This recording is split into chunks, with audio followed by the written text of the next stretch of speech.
Soos 'n wildsbok smag na waterstrome, so smag ek na U, o God. Ek dors na God, na die lewende God. Wanneer kan ek gaan en voor God verskyn?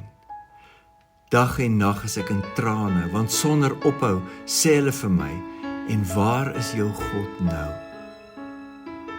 As ek my lewe voor my laat verbygaan, dink ek daaraan hoe ek opgetrek het na die woonplek van God, voor 'n skare uit na sy huis toe geloop het, met gejuig en lofsang, 'n skare wat fees vier.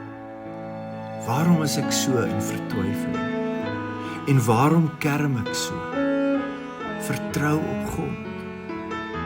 Ja, ek sal weer vir hom 'n loflied sing. Hy is my helper en my God. Uit my vertwyfeling roep ek na U.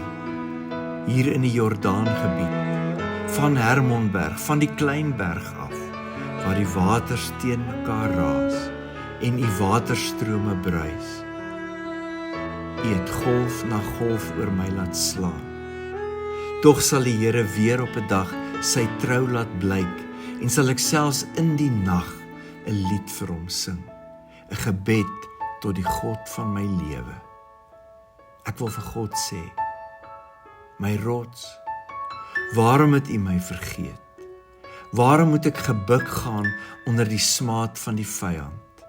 Dit sny deur my hele wese as my teestanders my spot en dag na dag vir my sê, en waar is jou God nou?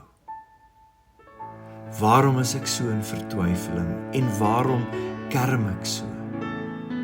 Vertrou op God. Ja, ek sal weer vir hom 'n loflied sing.